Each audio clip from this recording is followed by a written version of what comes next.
Hello, and welcome to my first ever podcast. I am Heather, also known as some sort of knitter on the internet. I'm just trying this out today to see if maybe it's something that I enjoy. I certainly enjoy watching other podcasts, and I feel like this will also keep me accountable with what whips I have currently on the needles, as I have quite a large amount. I have a little bit of a cold still, so I hope that you don't mind some of the sniffles that are going on. I'll try and edit those out. I've never edited anything before, video-wise, so we'll have to see how that goes as well. Also, I'm set up here by my living room window, and my cat is currently in the window attempting to pounce on the birds outside. So if you hear some noise and if you see me look over here to the side, that's what's going on there. Alright, so let's go ahead and get into knitting content. I don't have any administrative items to talk about because this is my first podcast. I will hopefully, if this is something that others are interested in, then hopefully I can set up a Ravelry page and an Instagram account to be associated with this. I am on Instagram currently, but simply as my initials plus my last name, so I think I should probably get changing that in order to protect my privacy a little bit. But so let's get into knitting. This is a knitting podcast, but I plan to talk about knitting, spinning, and dyeing, which I've been delving into recently. Now, I'm by no means an expert spinner and by no means an expert dyer. I've only dyed a few things, which turned out, my first attempt turned out wonderfully. My second attempt turned into 3 and 4 attempts at the same skeins of yarn, but you'll see they are gorgeous now. So it did take me quite a few times of over dyeing to come up with what I wanted there. But we'll talk about that here in a few minutes. Let's start with knitting. So I'm going to start with knitting. This is my general schedule: knitting, then spinning, then dyeing. And this is my cat Medusa. She says hello. She's generally not so friendly unless I'm the only one home. So if I'm the only one home, you might see her, but if not, then you might not see her at all. Hi. All right, so first let's start with my whips. I guess I've ordered these in order of, scaled these in order of most important to me at the moment. I'm going to start with my Lovage by Marie Wallin. Only because it's been quite an adventure thus far already. I was dying to cast this on. What happened was, I had a friend who, here I'll show you real quick. I had a friend who had a whole bunch of Knit Picks palette that she didn't want anymore, and she generously donated it to me. Excuse you. She generously donated it to me.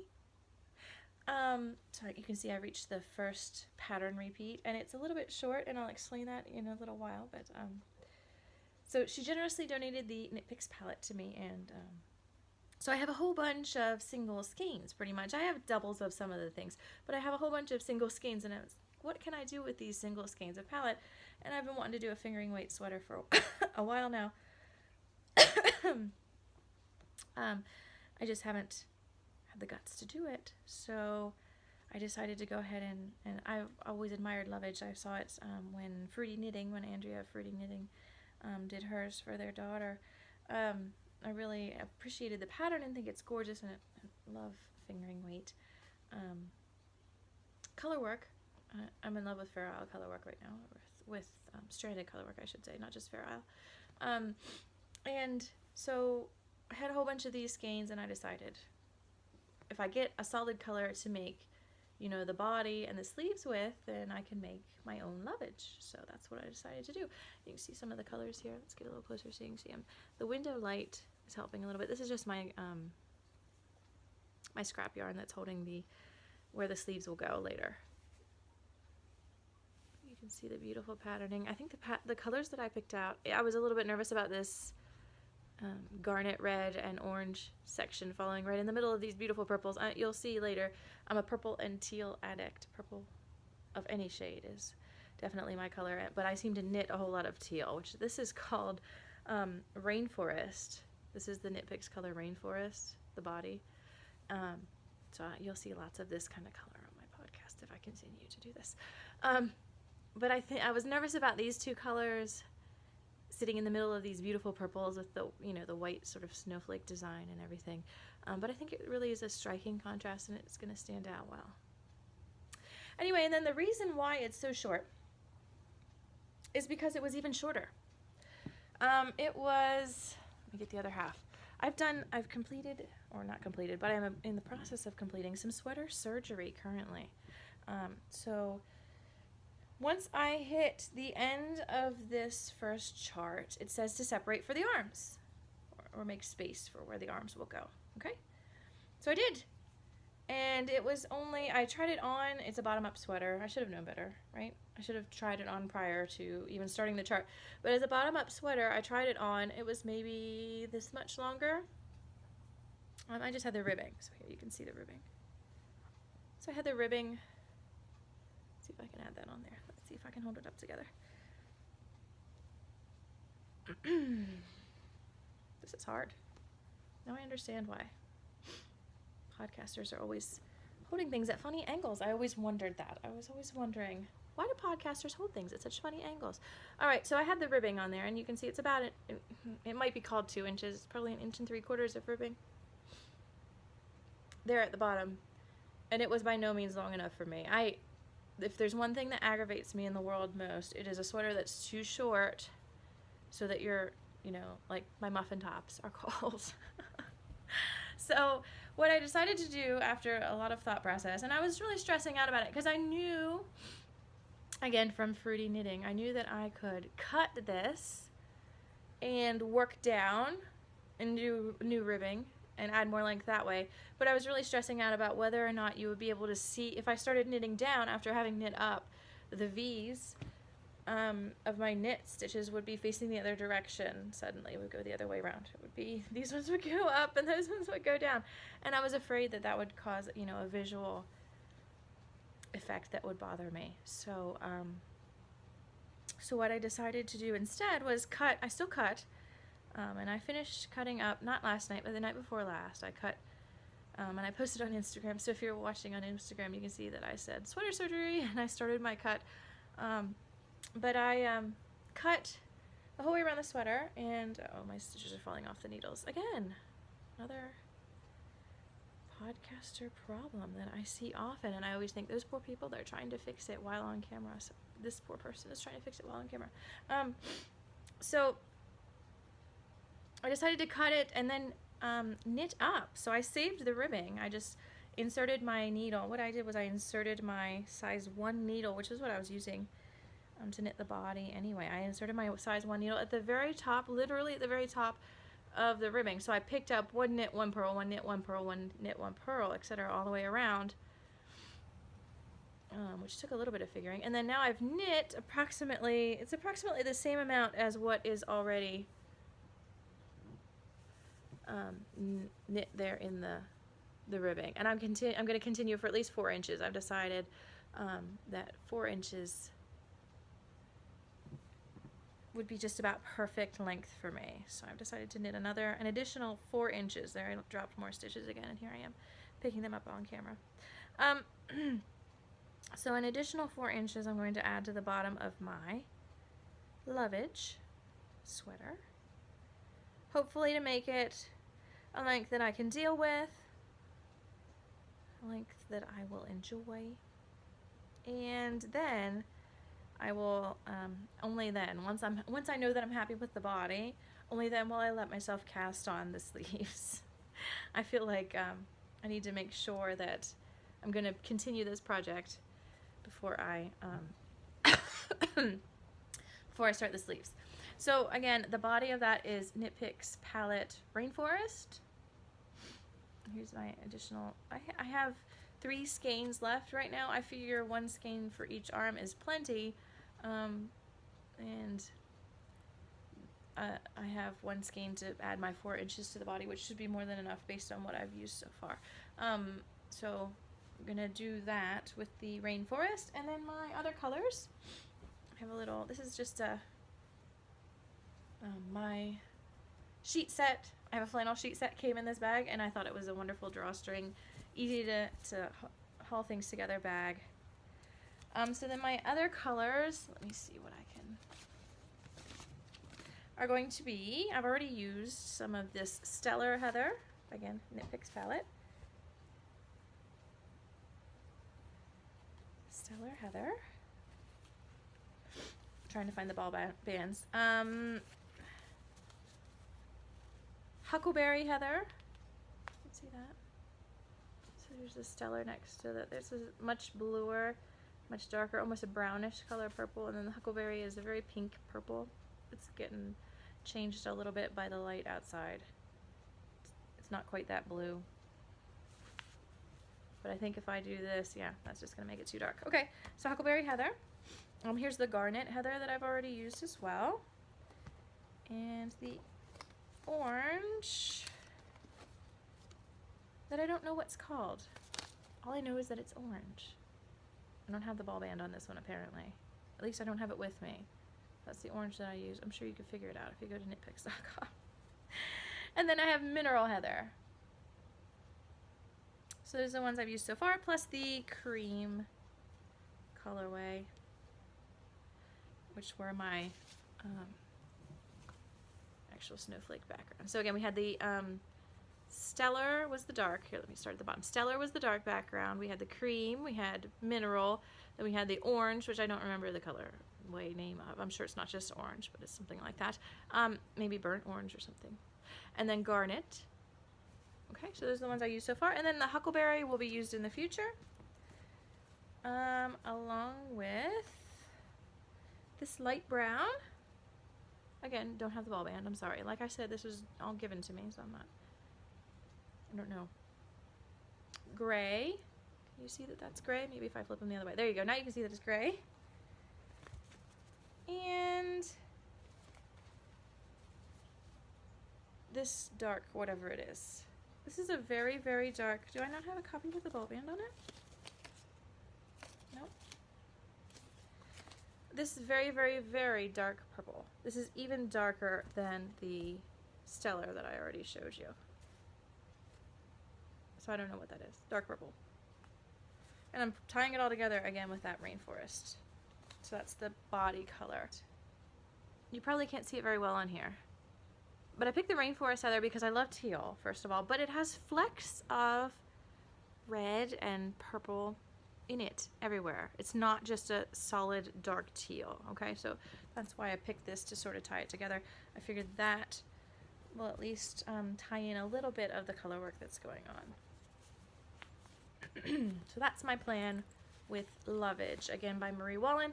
I'm knitting the body on a size 1 Haya, and the color work was on a size 3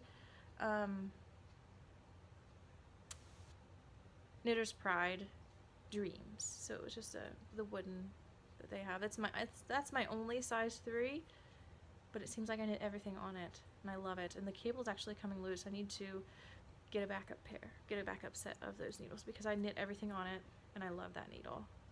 It's a 40-inch circular. I almost always go to 40 centimeter. I almost always buy that length. Whatever that length is perfect for a lot of things that I knit. And if I'm not knitting something that's that large, that size, then I magic loop it, and it easily folds up on itself. So I don't think I have any. Oh, I do. I was gonna say I don't have any magic loop things going on right now, but I do. Okay, so that is Lovage by Marie Wallin. I'm going to put it away. It's sweater surgery, mid-sweater surgery at the moment, but I think it's going to work out really well. I've read a lot of things about it not fitting in the yoke area on people, so I'm just going to work my way up and see if I need to eliminate one of the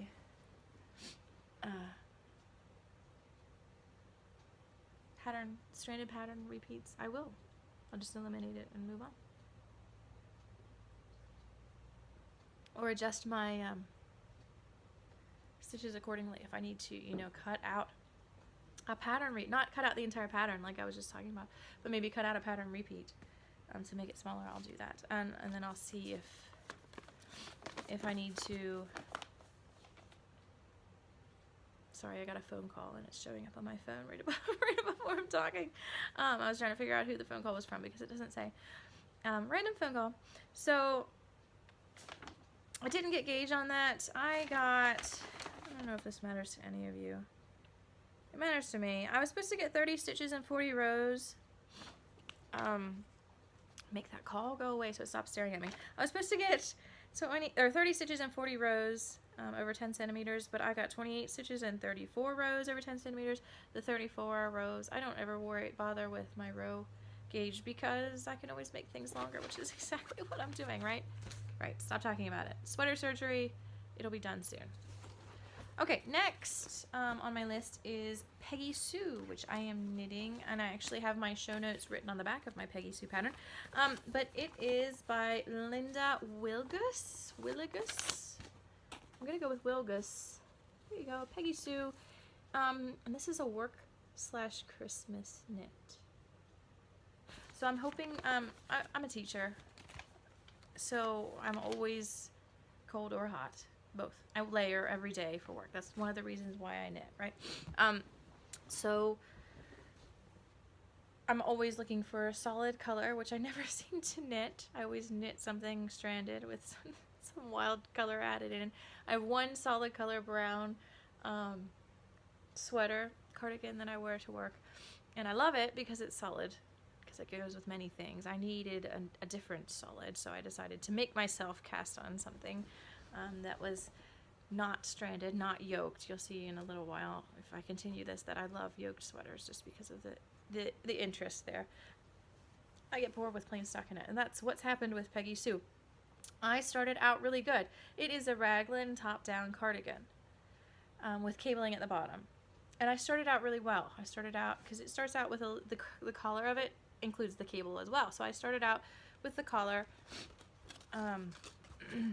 This is also from that stash away giveaway that came from that friend. She gave me Knit Picks Galileo, and this is in the Valentine colorway. So that's what I'm knitting it with. Galileo is, I don't know if palette is Peruvian, fingering weight Peruvian Highlands wool. Galileo is, let's pull the ball band out, is 50% merino, 50% viscose from bamboo. So it's got more of a shine to it, I feel like. It's certainly very soft. You can tell that there's merino and it's very soft. That's perfect color, by the way. That's exactly what color it looks like. So I'm doing sort of a red Christmas sweater. My husband's family every year does this. It does a Christmas Eve, very festive Christmas party, and I'm hoping to be able to wear it to that. Lord only knows if I'm going to have it finished by then. So I'd started out really well, like I said. I started out, you can see here the cabling pattern is actually on the neck ribbing, which is a wonderful idea, right? So I started out excited, even though I'm not, you'll learn later that I'm not very good with cables in the end. Okay, and it's a raglan top down. You can see the raglan increases there for the arm. And I've got about this much finished. Lean forward so you can see. Got about that much finished. I'm four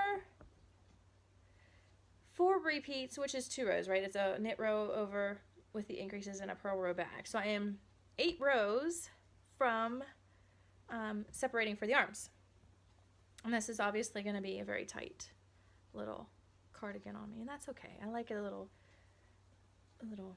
just a little coverlet, you know, just enough to cover your shoulder some days. All right, so this is coming. I'm at the raglan. Like I said, I'm 8 rows away from separating for the sleeves, for the raglan sleeves increases being done.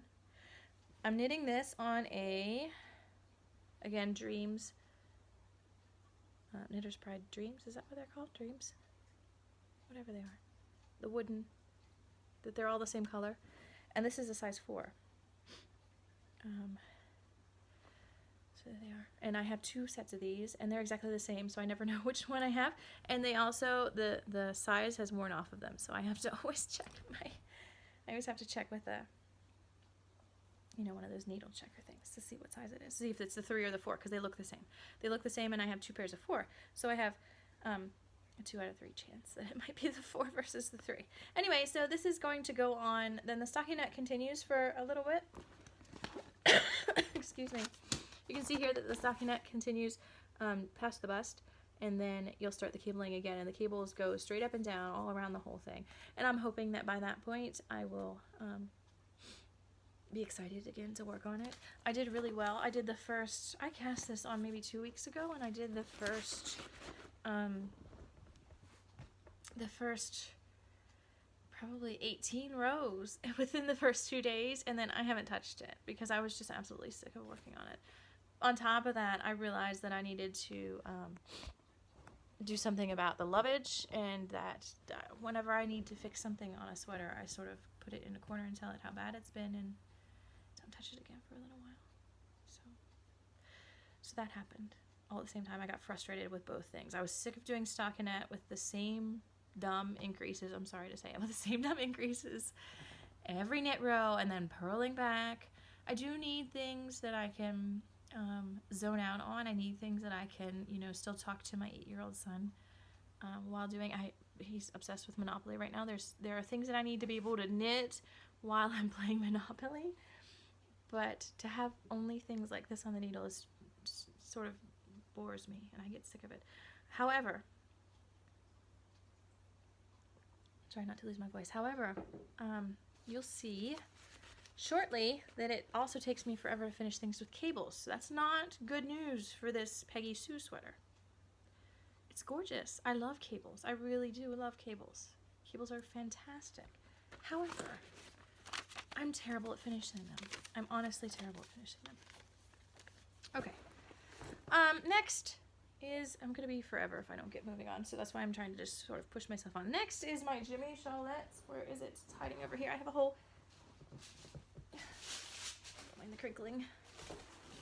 Many of you hate crinkling. So this is sort of, this could be a combined category, if you will. I've done a Jimmy Shawlette before. I should have brought that over. It's in the other room. I've done a Jimmy Shawlette before. That was one of my very first larger finished objects. Even though it's called a shawlette, I made it shawl size. It's a big triangular. I'll try and put a picture of it here for you. And I don't know the author either. I didn't look it up ahead of time. I'm a bad podcaster already. So I'll try and put a picture of it for you here. If I can figure out how to do that in my editing software, I will put a picture of it here for you so you can see it. It's triangular shawl with stripes for the majority of the body, and then there's a simple section of lace. It's just, you know, knit two together, yarn over, knit two together, yarn over sort of lace, but with a pattern, so it all goes in one direction or the other, and then finished up by one of the colors. So it's striped triangular shawl, if you can imagine that. And I'll try, I promise you, I'll try and get a picture of it here for you. So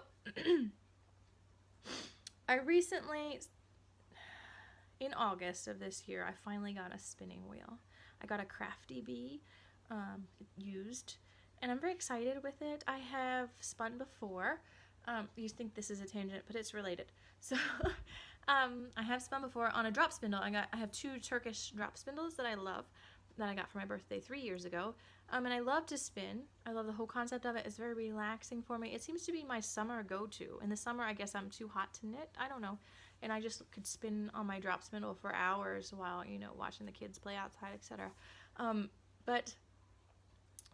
I really wanted a real wheel, and I was able to get a Crafty Bee used online, and someone in my area was selling one, so I jumped on that right away. So in August of this year, I got the Crafty Bee spinning wheel, and started to spin. And one of the first few things that I spun were was roving that I already had. Sorry about the cough. Was roving that I already had here for my drop spindles. So it was in a braid. It was beautifully colored, right? And it was merino silk combination of some sort. From Edgewood Garden. By the way, Edgewood Garden is a wonderful provider of fiber. It's beautiful, gorgeous colors. But it spun up so quickly, and I didn't do a very good job of it. Even though I knew the whole, you know, draw length process, and I was used to spinning on a drop spindle where you have, you know, that moment where you stop and then you start over again. You spin it again and you start over again and then you stop. So there's sort of this whole pause in the process. Whereas with a spinning wheel, there's no pause. And if you pause, but your feet keep going, then you overspin everything, which is what I've learned recently. So anyway, I ordered, I think from Paradise Fibers. I can't remember where I ordered it from. I'll have to look that up for you guys as well. I'll put it in my show notes if I create any show notes.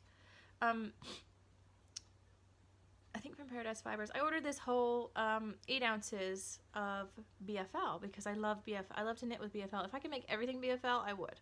I love BFL. There's nothing that I don't love about BFL. So I ordered just this plain, I don't remember what it's called. It was like light brown. It was like a combination of white and a brown sheep, natural colored. So it's not dyed at all. And I knit that up, or I'm sorry, I spun that up. And here's the cake. And here, so I spun it in two different, I applied it in two different sittings because I haven't figured this out yet. If anybody's figured out and knows and has an idea for me, I'm sure spinners out there must know how to do this.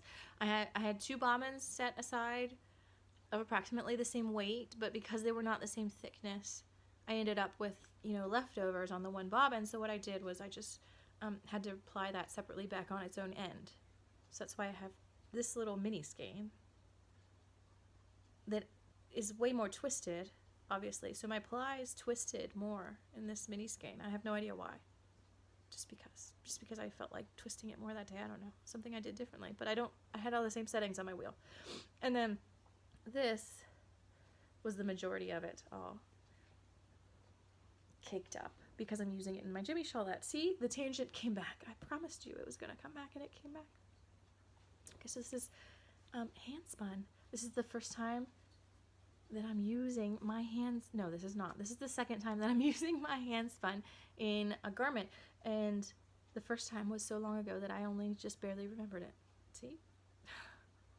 All right, so my Jimmy Shawlette, I'm combining this because it's hand spun, because it's thick and thin.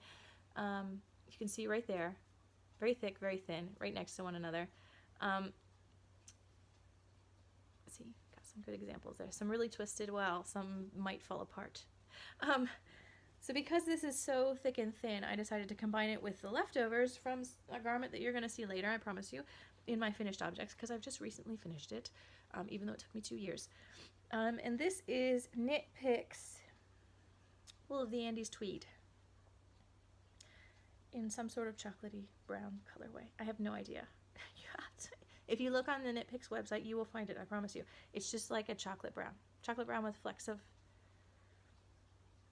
taupe in it. So anyway, I decided to combine these for my stripy Jimmy Shawlette because it will make a beautiful Jimmy Shawlette. The consistency of this next to the inconsistency of this, I figured would sort of work itself out. Excuse me. So here we go with the Jimmy Shawlette. Now I knit this up in an hour in an evening. That's how bulky that yarn is. See the triangle? That's how bulky that yarn is. And how easy the pattern is. The pattern is potato chippy enough that you keep going because you want to do the next stripe and the next stripe and the next stripe and the next stripe. And that's what happened when I did it the first time too. I did it the first time with Malabrigo Rio, so I'll have to get that out sometime and show you, I promise. Okay, so you can see this has got really good focus compared to I see some podcasters struggling with focus. This is working out pretty well today. At least from my angle. All right, so that's the Jimmy Shawlette that I'm working on. I'm supposed to have 22 brown stripes. 7, 8, 9, 10, 11, 12, 13. I'm on the 13th brown stripe. I'm supposed to have 22 before I start doing the lace panel. And as I said before, the last time I did it, I just did it in a regular worsted weight. I think the pattern calls for a worsted weight though. Anyway, it turned out big enough that I use it as a regular shawl. There's no problem in using it as a regular shawl, even though I call it a shawlette. And I like, you can see this one here, I like shawls for work as well because I can throw them on and keep myself just a little bit warmer than I was prior, but not so warm that I'm sweating as I'm teaching, which is gross. Okay, so next is the same project twice, right? So I'll talk about this in finished objects here in just a minute, but I have 2 more whips to talk about with you. And one of of those is the Chasing Blizzard shawl. So Chasing Blizzard is a shawl by Katie, I'm not sure I can pronounce her last name. Katie Gemenius. Anyway, it's a beautiful 2-color, on the bias shawl. So you're not, it's an uneven triangle. That's what I'm trying to say. Shawl.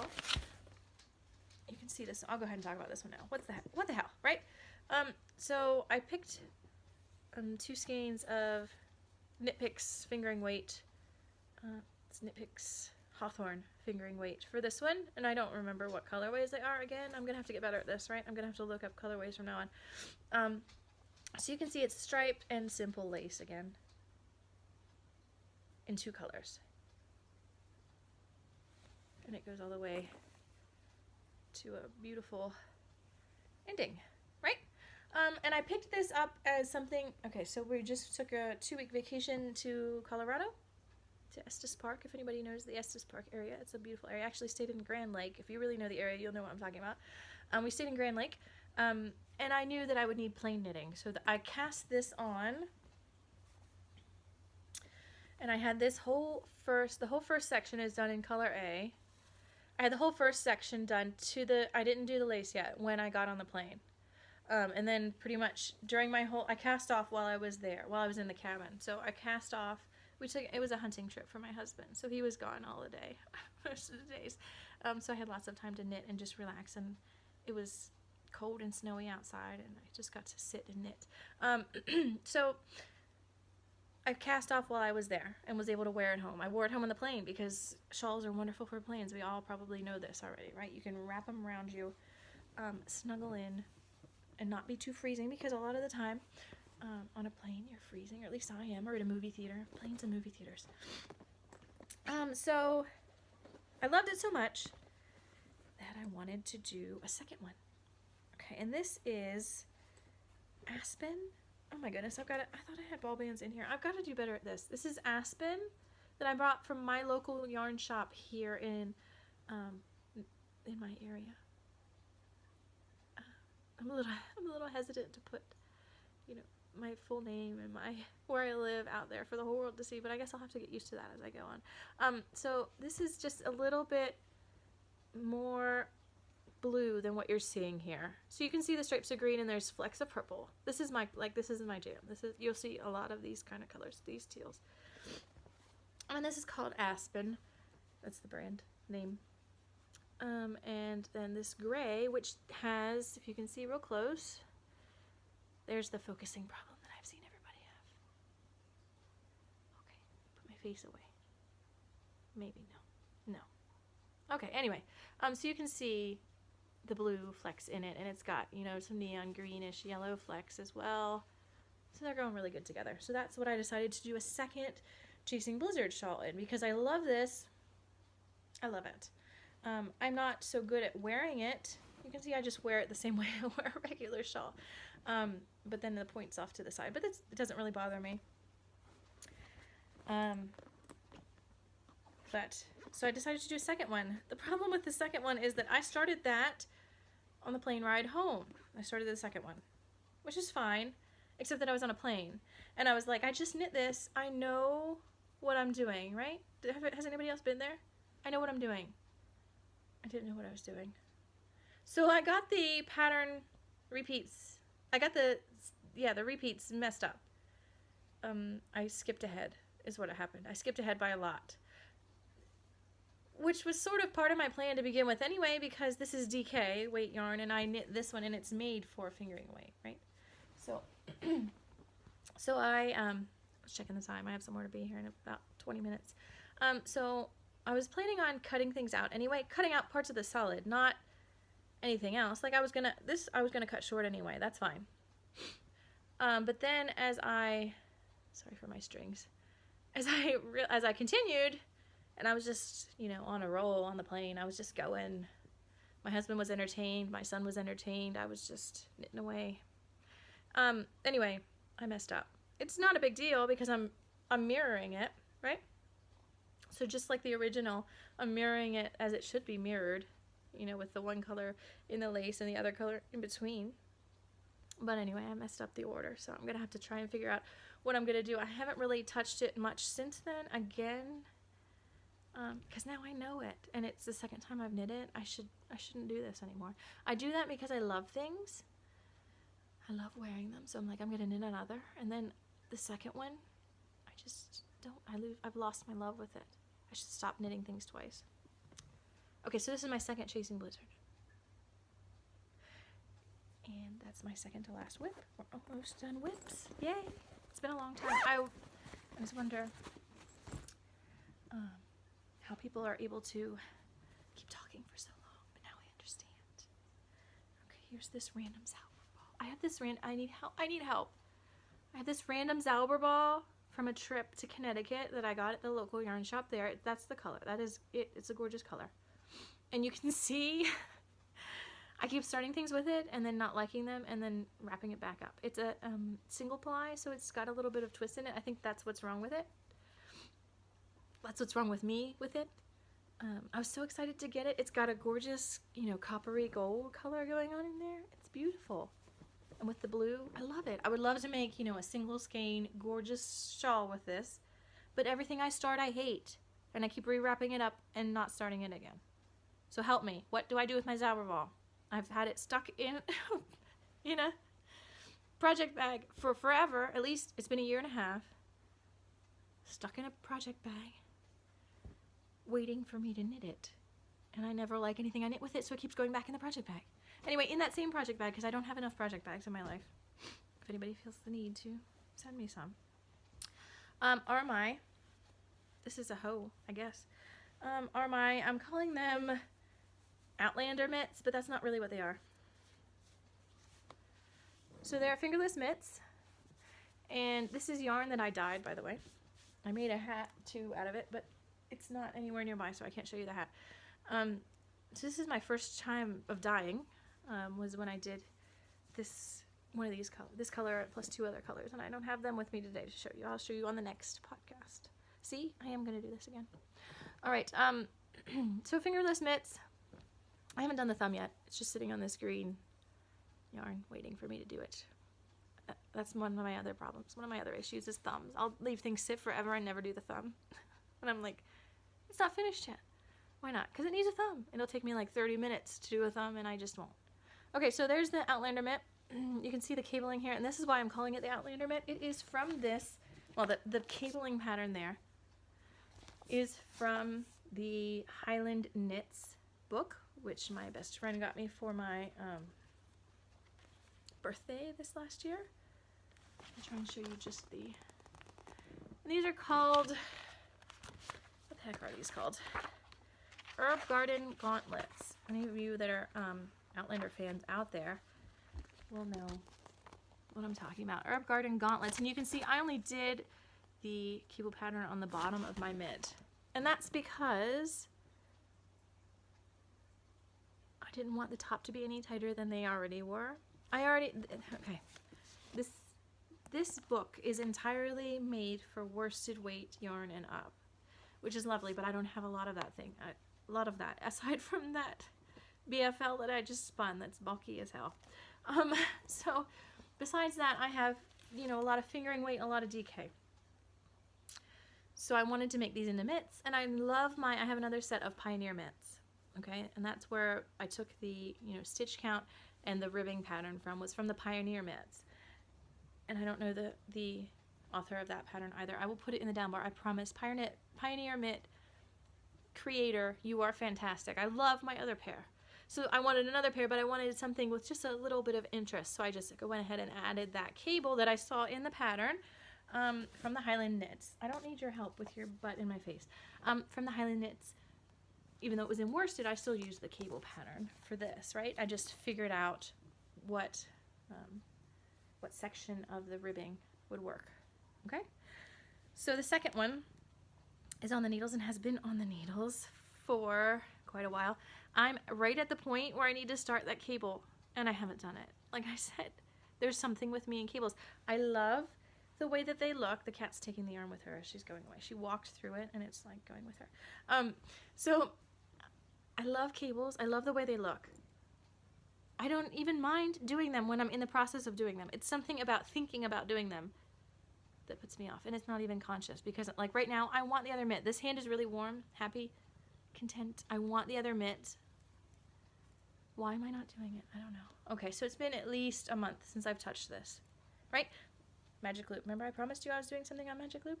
Magic loop, Haya Sharp, size 1. This is my go-to sock needle, so fingering weight, anything, and I go to this Haya needle. 40-inch again.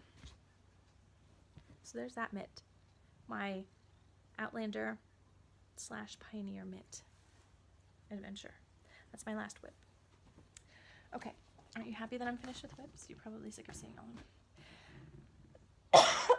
All right, next we have finished objects. I've already shown you this. This is one of my most recent finished objects.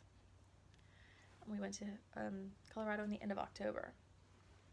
I'm not very fast at finishing things. That's one of the other reasons why I am happy to start a podcast. I'm hoping maybe it'll push me a little bit more to finish more projects and be more creative with my projects. Get a little bit more knitting done. Okay, so my second most recent finished object is my Vaughn vest. Again, cables. So you can see the little, I don't know if you spotted it or not, the little, where I joined the armpit. I still didn't weave it in. So this is the Vaughn vest. This is in that same Knit Picks Wool, the Andes tweed that I showed you that I'm doing the shawl with. This is what it's left over from, is from this vest. Let's see if you can see some of the cabling there. So again, it's a dark chocolate. It's not showing up very well on the camera. Probably because of the window. Maybe if I tilted this. No, it's even blowing it out more. You can see it's got a row of cables down each side, and then in the center panel is a faux cable. You twist to the left and then you twist to the right on the row after that, and then you knit a regular row in between, plus some other things. So anyway, so it's a faux texture pattern in the middle. Hope I didn't give too much away there. And it's also on the back. And then the sides are just regular stockinette with a faux seam up the side. So you have your one purl going out the side. The Vaughn vest, V-A-U-G-H-N.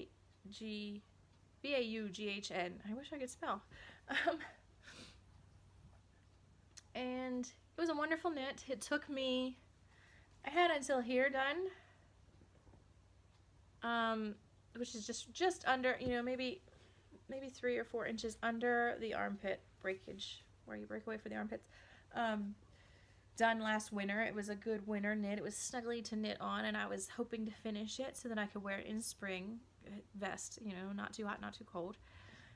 But it really, this inner texture really, really hurt my hands. And I tried different needles. It didn't matter. Not only did it hurt my hands to do, but I could never figure out where I was at in it. If I put it down and I hadn't finished the 4-row repeat, like if I stopped at row 3 for whatever reason, I have an 8-year-old, there are 1,000 reasons why you will put it down prior to finishing the entire repeat in my life, right? When I pick it back up again, I could never figure out where I was at, whether I was supposed to be twisting right, twisting left, or just knitting. It was a pain in the butt. It really was. The pattern is gorgeous. The finished product is gorgeous. And it's not the fault of the pattern writer, whoever you may be. It's my own fault. So I put it down, didn't finish it, and then I picked it up this summer, and I told, my mother's not a knitter. I told my mother about it, and she was like, why haven't you finished it yet? That's ridiculous, right? So I told her about it, and she sort of, when she said that about being ridiculous, she sort of inspired me. I hurried up, finished this, bound off for the stitches needed for the armpit, and started knitting back and forth on the front, and got the whole front done up until the point where you bind off at the top, and then started working on the back, because obviously it was 2 separate pieces at that point, and stopped again. And I didn't pick it up again until the week right before Thanksgiving. And the week before Thanksgiving, then I picked it up, finished it, seamed these together with a 3-needle bind off, the front and the back. And in one night, in maybe 45 minutes, did the edging on the armholes and around the neck, the collar. Now I did the collar too tight the first time. You can see it's already pretty tight. It just barely fits over my head as it is right now. But I really like the neckline that it creates, even though it just barely fits over my head. But the first time I couldn't get it over my head, my husband was sitting right here in the living room with me, laughing his head off at me because I was like, I'm finally finished, and then I couldn't put it on. And he was laughing hysterically. He was like, what's wrong with you? So I had to pick out my bind off and bind off again. Not only did I pick out my bind off, I picked out the whole ribbing neck and picked a different number of stitches. I picked up more stitches and bound off again. And it still just barely fits over my head. But like I said, I really like the neckline of it, so I'm going to leave it that way. I like it that way. It's been a wonderful workwear item. It is, again, another close-up of the cables because I love them. They're beautiful. I just don't work on them. So it's been a wonderful workwear item. I love it. Period. I'm going to stop there about that. I don't need to talk anymore about that. Let me get another drink. My tea is almost cold already. Okay, I'm back. Sorry. I had snot that needed to be taken care of off camera. You guys didn't need to see that. So the next thing we're going to talk about is my coming soon section, right? These are the things that I plan on knitting soon. This is actually my contribution to the Blame Dunder Knit Along. I'm blaming her because I have no business casting on anything else right now. I have, how many whips did I just go over? 1, 2, 3, 4, 5, 6 whips. 1, 2, 3, 4, 5. I can't count. 5 whips.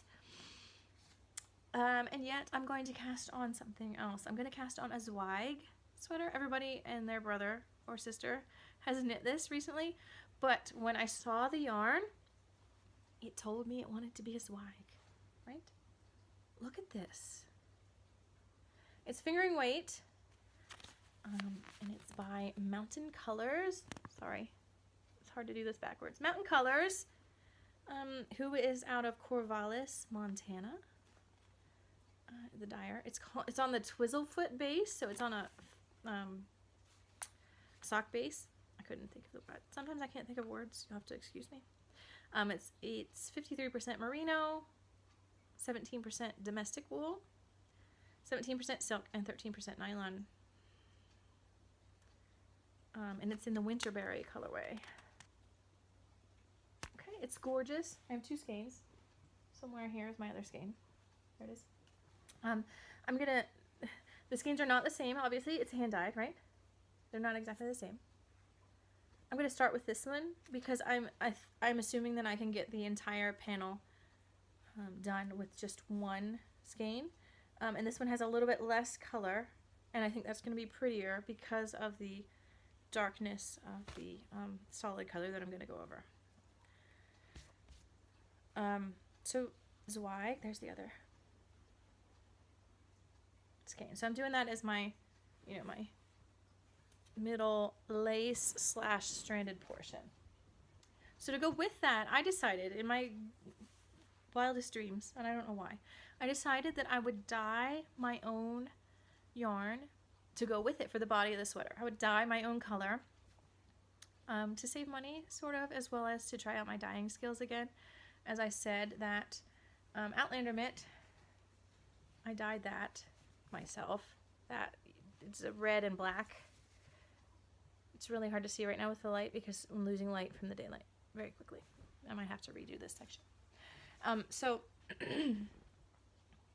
I decided I was going to dye the rest of it, and I got Bear Knit Picks Imagination. I ordered a whole bunch of it, and I ordered 5 skeins, and I decided that I was going to dye up that to go with it, and I was aiming for a blue-green. As I said, that's my thing. That's my jam, right?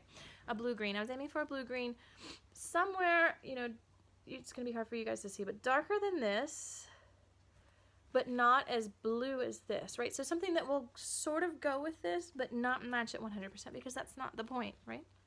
If I tried to match it 100%, I could just buy a skein that matched it 100%. I could probably ask the dyer. But I don't want to do that, right? I want to dye it myself, and I want it to be close but not quite. Because matchy-matchy is not my thing. Close but not quite. That's my thing. So I dyed, and I dyed, and I dyed. I dyed these skeins 4 times total. The first 2 times on purpose. So I dyed it and then I over-dyed it with, I dyed it blue and then I over-dyed it with a green, a real dark green. And I assumed that what I would get with a dark blue base and a dark-ish green over top of it would be, you know, this teal that I was looking for. Darker, right? I was wrong. Apparently I'm not putting nearly enough dye into my dye pot, even though it was so dark that I couldn't see the bottom of my dye pot. It might have to do with the yarn itself. Okay, so let me just show you what I ended up with. Let me see if I can get it to look halfway like what it looks like in real life. Yeah, it's pretty close. It kind of just looks like a blue to you guys, but it's a real deep, I don't know if you can see, it's got some greens in there. It's a real deep teal. It's a hunter teal.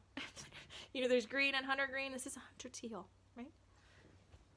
And I've got all 5 skeins here. I'll show you all so you can see. You can see I tied up my skeins with cotton so that they didn't die, and so I would be able to see them in the pot to pull them out without tangling them to hell and back. Okay. So these, let's see if I can move. If I move this light a little bit more, maybe that will help. Or it just made it worse, I think. Yeah, I think it made it worse.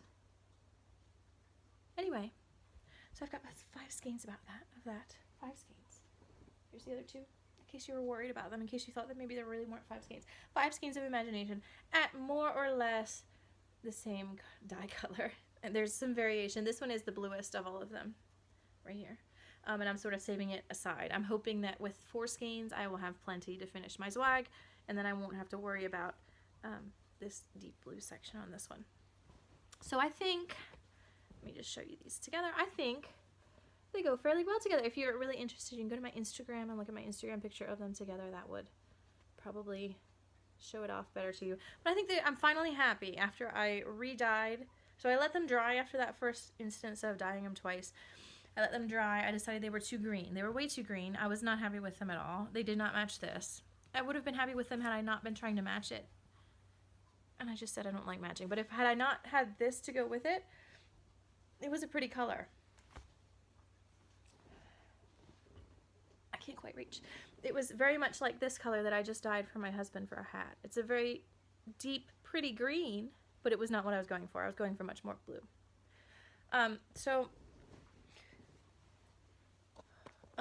I let it dry all the way, which was probably pretty stupid. I should have just realized I could realize ahead of time that it was too green, but I just didn't want to admit it. And I was like, when it dries, it'll get better, right? So we say that. We say the same thing about blocking. When we block it, it'll be better. So I let it dry all the way and still decided that it was too green.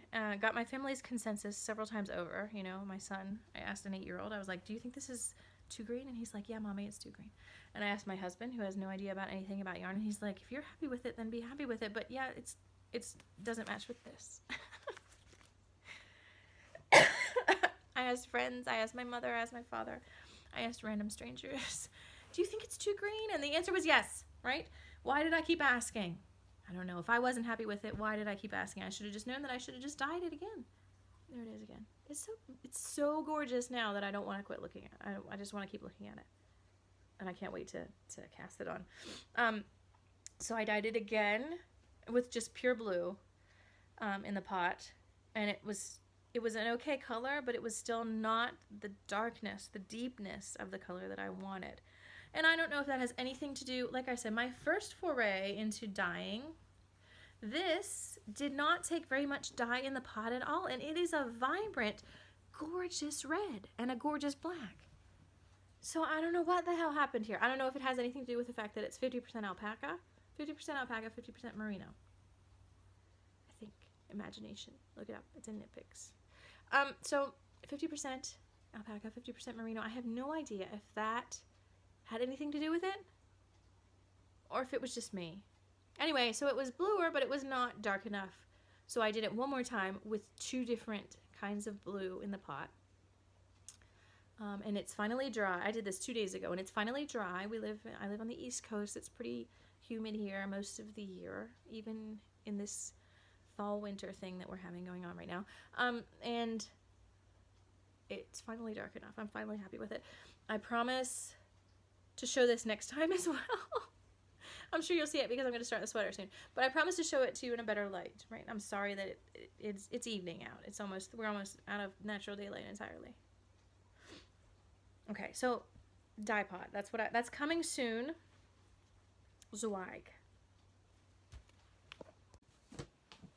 Okay, a little bit of change of scenery there. Sorry about that. I've been out to dinner and come back between the last time you saw me, and now here I am in the guest bedroom, holed away, so that hopefully my son's video games can't be heard by you all. But let's try and get this finished up, okay? So I want to talk about spinning next, and my most recent spin, as you saw earlier, was that beautiful BFL. Here's the little skein that's falling apart. I'm sorry about that. Here's this beautiful skein of BFL that as I said before, this turned out way more twisted than the previous chunk. And again, if anyone knows how to determine exactly what is half without having any extra, let me know. I YouTubed it because I YouTube everything knitting related, knitting, spinning, etc. And it said on there that you can chain ply, but I don't really want a 3-ply at this point, and I'm afraid that my skills aren't good enough for a chain ply to not have a bump every time that the chain comes through. Do you know what I'm trying to say? So then this is the rest of that BFL. It's a beautiful color.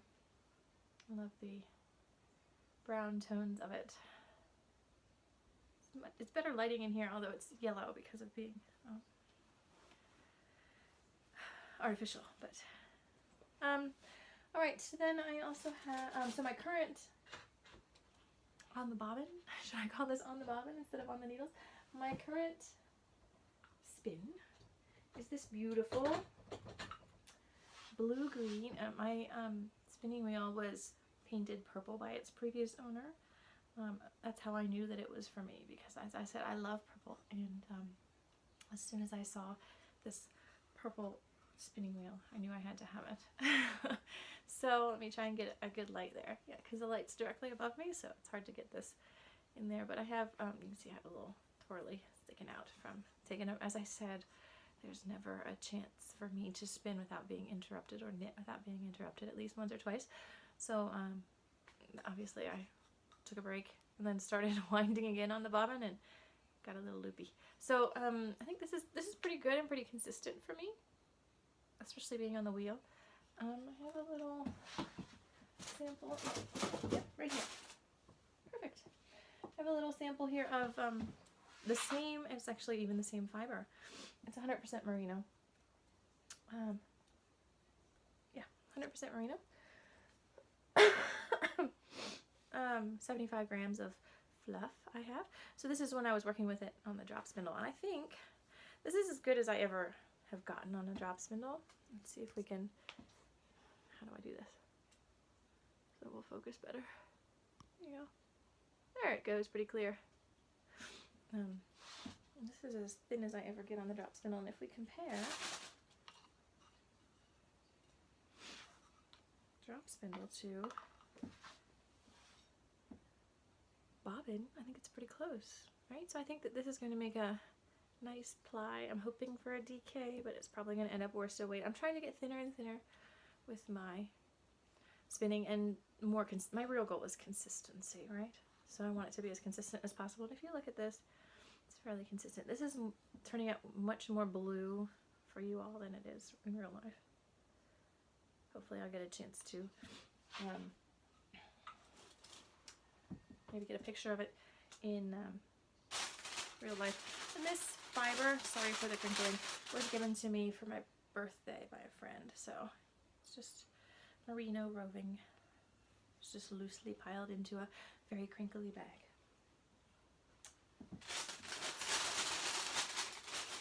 So then just off the wheel, just off the bobbin. We have some Scottish land sheep. It was given to me at the same time by my friend for my birthday. And the other, I was looking to see where the last, she gave me 3 fiber fluff containers, and I was looking to see where the other one was so I could show you. But this is the second one. It's called Scottish Land Sheep, which neither of us was entirely clear on what they meant by land sheep versus sea sheep. I'm not sure that there are sea sheep, right? So here's my job there. I think I did a much more consistent job than I did, if you compare it, than I did with this BFL. I feel like this is much more consistent, which made me happy. And when I did some wraps per inch, this ended up being worsted versus this was bulky on the edge of being super bulky, depending on which section you grabbed. So I think that was a success. At least I would consider that a success for myself, right? More consistent. It's a very, very hardy wool. It is not meant for neck wear. It is not going to be next to skin anywhere except perhaps on my hands. I'm considering making a pair of colorwork mittens with this. What do you think of that? Some Selbu mittens. I made the whole collection of Skeindier's Selbu mittens last year for Christmas for everybody. I made 1 practice pair for myself with just some leftover wool, and I still have those and love them and wear them every day. And then I made all 5, and I gave them to all of the women in my family. So I gave 1 to my mother-in-law, 1 to my mom, 1 to my grandma, etc. And so I was kind of thinking about doing those again, and I bought Ellie's fabulous next Selbu Mitten Club, the one that came out this year, but I've yet to knit any of those mittens, which is making me sad. So I'm thinking this is so hardy that it might turn out to be a beautiful colorwork mitten if I combined it with either a cream or some color. I'm about half considering, although I don't know. Yeah, I'm about half considering something turquoise like this. But again, as I'm doing with the BFL, I'd like to combine it with, you know, a machine spun wool so that I have a little bit more consistency in my project, because I feel that hand spun, you know, my gauge could go all kinds of wonky with that. Earlier we talked about the Outlander mitts, and I said that I had a hat that went with it. It has dog hair all over it. We have a half German Shepherd, half yellow lab, so he's big and fluffy, and his hair is everywhere all the time. So we have this is the hat that went with the Outlander mitt, and you can see the color way better now. So as I said, this is Knit Picks. I don't think I mentioned that before. It's Knit Picks Rustic fingering weight. So it's just 100% merino, non-superwash. And this is what I dyed. And it turned out beautifully. And I dyed a red one, and I dyed a blue one, and then I dyed one that I called Sunset. It was kind of oranges, reds, that kind of thing. And that right over there. I might get them later for you, but for now. So that's the hat. While I had it sitting there, I wanted to talk about it. The third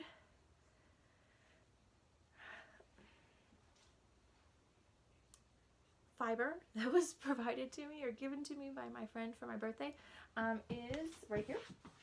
Reach just out of frame. Let's see if I don't fall off the chair. A little more crinkling, I'm sorry. And it is Icelandic roving. And again, I don't know where she got this from. I wish I knew. I know she ordered it from Etsy, but I don't know specifically. Sorry about the crinkling if that bothers you. And it's just a beautiful gray. And it doesn't feel as hard wearing as the land sheep did, the Scottish land sheep. But I'm still looking forward to working it up. I'm really enjoying working with different fibers. That really floats my boat, getting to see what different fibers react in different ways, and why. As I said before, I love BFL. I love BFL sock wool. I love BFL everything. I'm excited to work with BFL in a thicker sense. And this land sheep is incredible. Spinning this was much easier. It was like it flowed better with the wheel. It just went out of my hands nicely, more consistent. I don't know whether that's me or maybe it's the fiber. I don't know whether it's the fiber. Maybe it was just better to spin with. But I love delving into all of those things that working with your own fiber entails. I like getting to feel it. I like getting to experience it in a different way rather than just buying it from the store and saying, oh yeah, I like this, it feels nice. It's different to know what it comes from. Hopefully, I'm hoping to get sheep one day, and I'm working myself backwards through the process, obviously. I have yarn and I'm dyeing, and now I'm spinning, and hopefully next I can learn how to card some loose fleece that I'm hoping to get from Maryland Sheep and Wool Festival that I'm going to be attending this year. And so I'm working my way backwards, and my family does own a farm. So we already have 4 goats and 24 chickens and 5 horses. So why not add a sheep or 2, right? And so that's my next goal. Let me see, is there anything else that I wanted to talk about with, coming soon for spinning, besides the Icelandic that I just talked about? I am going to, sorry again for the crinkling, it'll get better, I promise. I recently purchased, I couldn't take it. I was looking at Black Friday and Cyber Monday sales, and I happened on the Paradise Fibers Instagram to see that they were offering a discount, so I got some Paradise Fibers. This is called Purple People Eater. And again, it is Corriedale top. I have yet to spin with Corriedale, so I'm excited about that. I've already broken into it because it was, as soon as it came in the mail, I opened it up and smelled it in the car. Am I the only one who smells wool? I hope not. Okay, so you can see these gorgeous colors in here. Purple People Eater. It's got every color of purple under the sun in here. And they're all this beautiful blue undertone. Not a red purple, but a blue purple. I don't know if maybe other purple aficionados might understand what I'm talking about there. Okay, so 4 ounces of this beautiful Purple People Eater. No, I do not have any idea what I'm going to knit with it once I spin it up. I am only just now delving into actually knitting with things that I've spun, because as you saw, things that I've spun are not necessarily consistent. And not only are they not consistent, they are, I'm going to step right up here and get a hank that I did with my drop spindle. They are wildly colored, because that's what's fun to spin, right? And who knows how to incorporate such wild colors, aside from maybe Stephen West, which is not my style of everyday wear. I'm not sure I could pull that off as well as he does. So let me step up here and I'll get another hank of stuff that I spun on the drop spindle a long time ago, at least a year ago, that I've never really incorporated into anything. I'll be right back.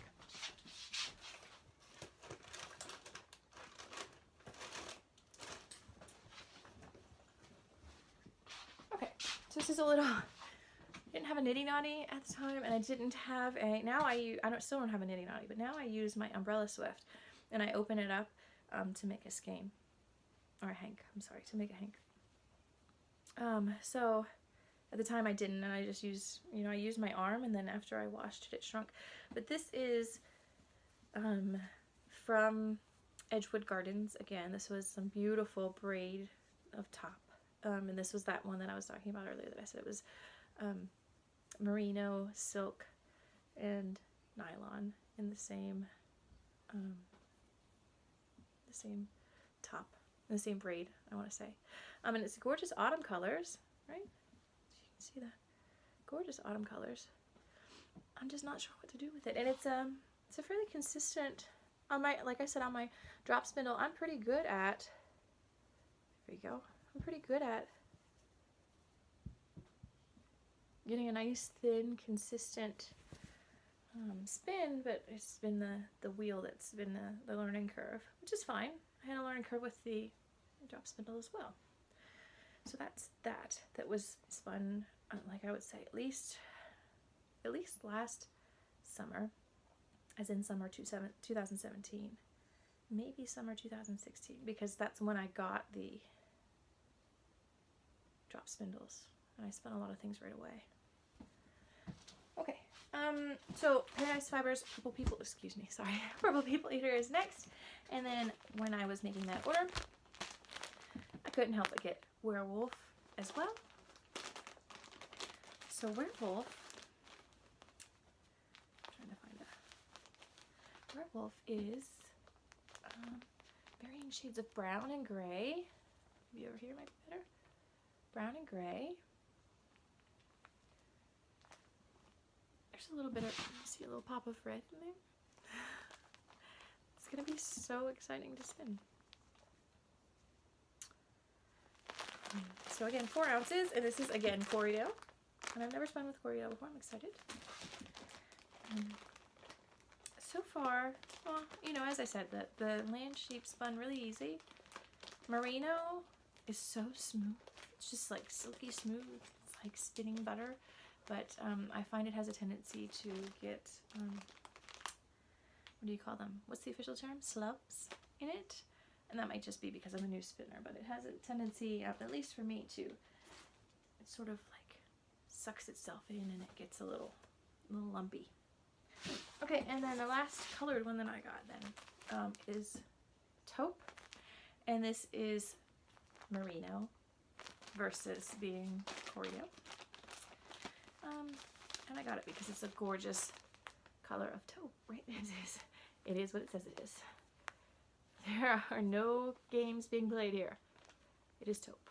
It is all of the shades of taupe put together. So, that was my Paradise Fibers sneaky order, right? My husband says when the UPS man rolls up the driveway, he knows it's going to be yarn or wool, but he just doesn't know when it's coming because he's not in on the ordering. Alright, and then the last thing that I got then from Paradise Fibers is a big old chunk. 16 ounces of just blah white, you know, natural color merino, and that's just to practice because I figure if I get, because like I said, it was very different spinning the land sheep than it was spinning the merino that I'm spinning right now. It's just is a different process. It's different entirely. So I feel like 16 ounces of the same thing would be good for me. And then my ultimate goal is maybe to dye this. So what do we think about that? Do we think that there's a hole in the bag that's bothering me. Do we think that, what do we think about dyeing yarn that I have spun? That's a whole new adventure. I wonder if it would felt badly. Okay, it's superwashed. Superwashed. That means it wouldn't felt badly. I must have foreseen this somehow. Okay, then the last thing I want to talk about spinning is this wonderful bump. This makes me nervous. This wonderful bump that my lovely dad got me, and it is Border Leicester roving. So you see, Border Leicester roving, and it is not combed. Is what I want to say. It is for sure going to be a woolen spun. Now, I'm not really sure that I've done woolen spun before. I certainly haven't done it on purpose, okay? So see how the fibers are not necessarily all going in the same direction. They're going willy-nilly, if you can call it that. And it is 4 ounces, so it should make me, you know, a good size whole skein. And I'm excited to work with this. That's why I'm leaving it to last. It's been here. Dad got it at the Springs Folk Festival here nearby. It was the first weekend of October, and they were shearing their own sheep there. This isn't, you know, it wasn't freshly shorn and carded or anything like that, but it was from those sheep that were at the festival. And he hurried up and texted me and said, "Would you like this?" And I said, "Oh my goodness, yes!" So I'm excited, but also nervous. Like I said, I've never done a woolen spun before, certainly not on purpose. Everything I've done has been combed top. So this is already, as you can see, sort of draft it out. I could draft it easily. I've just never done a woolen prep. I don't know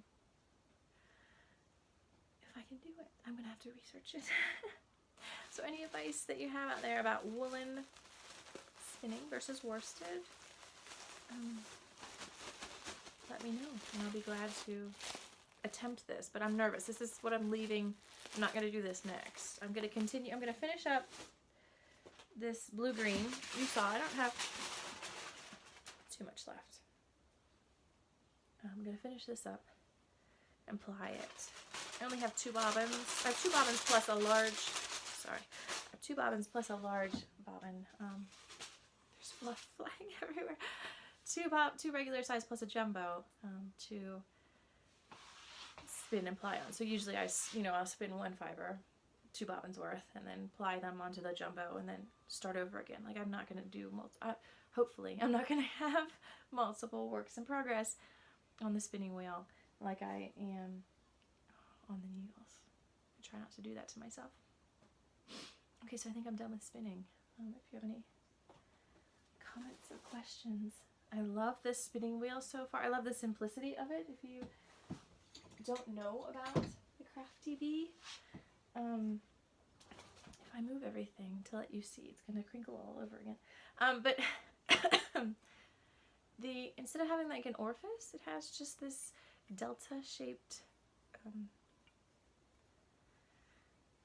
wire piece on the flyer, right? And you thread your fiber through here and then through the hook, and then the bobbin goes like this, and then it goes onto the bobbin. These are the only things that are not painted purple on the whole wheel. And I think this is ingenious. It cuts out an incredible amount of manufacturing, because I can't imagine what it would be like to try and drill a hole, insert an orifice, and have it work. Like, that's beyond me when I think of how to put together spinning wheels. So I think that's ingenious, and it allows you see how big it is. I can make huge, but I think that's another thing, is that I can make huge bulky yarns. I can make teeny tiny fingering weight yarn, hopefully one day. And my wheel is capable. Okay, stick this back on there. Stop talking about spinning. That's my foray into spinning for the moment. Again, it's a Crafty Bee. They're made in Texas. Wonderful. Okay, so the last thing I'm going to talk about today is dyeing. I already sort of dove into that with the Zweig. The Zweig's hiding up there. Let me show you again.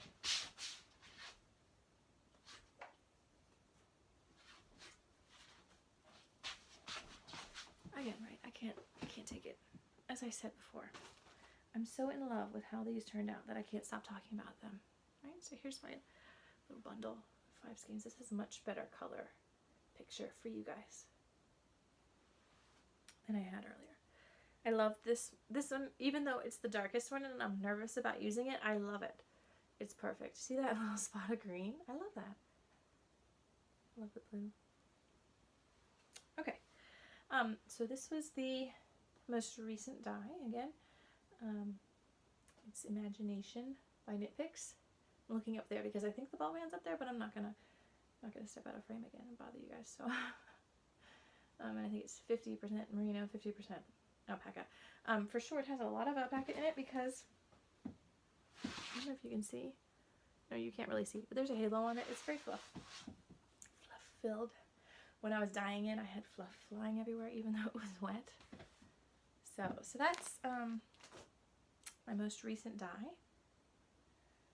And while that was in the pot, as I said, my husband asked for a new hat. I knitted my hat. It's been forever ago. And it's a gorgeous hat, but I knit it with Malabrigo Rios. And it was super washed, so I knit it to size, and then we washed it. I hand washed it, and it grew, and it like covers his eyes now when he wears it. So what I've done is dried it on purpose, like super dried it. Even though it's super washed, it still made it shrink up a little bit in the dryer. So he needs a new hat. So I asked him. I got some DK weight yarn from Knit Picks again. and dyed him up. I asked him what color he wanted. He's hoping for a green. This is turning out, it looks a little bit more blue on camera than it really is, but it's fairly accurate. So while I had all the dye pot out, I went ahead and dyed this. And at the same time, my son, who, they're both incredible Baltimore Ravens fans, right? They both love the Ravens, but my son wanted a hat as well, and he requested purple because of the Ravens. So I did him I tried to do a dark raven purple. And it's the same yarn. It's this DK something or other from Knit Picks. DK, I think it's DK 100% Merino. It's not like called anything special. That's why I can't remember right now. Okay, I can put it in the show notes later if you like. I'll look it up. I'll look up what my order was.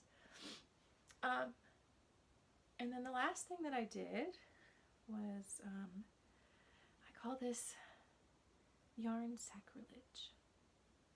And it's honestly sacrilege. When I was given all those skeins of yarn by this acquaintance, she just happened to know that I knit. She saw one of my shawls one day. She said, "Do you knit?" And I said, "Yeah." And then just later she contacted me and she said, "Hey, do you want all this yarn?" And I was like, "Sure, anybody's yarn is good yarn. That's fine with me." And she said, "It's only Knit Picks, but then there's 1 or 2 skeins of Lorna's laces in there." So I was like, "Yes, of course." And everybody knows Lorna's laces is gorgeous stuff, right?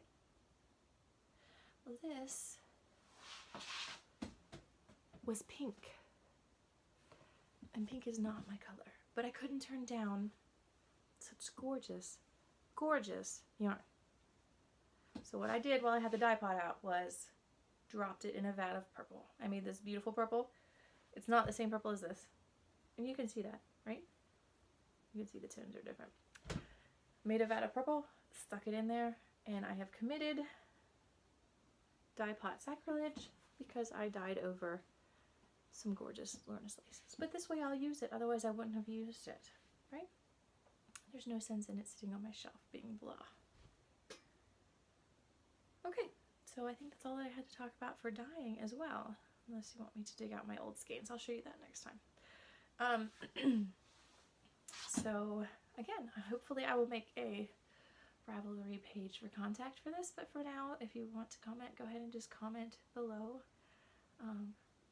Here on YouTube is fine, and hopefully I've entertained you for a little while, not bored you too much. Hopefully, if I do this again, it won't be upsetting for anyone. I found it fun, and hopefully I will be able to keep myself more on track with my whips, certainly if I know that I have to get things done in order to show on the podcast. Thanks for joining me today, and I hope to see you again.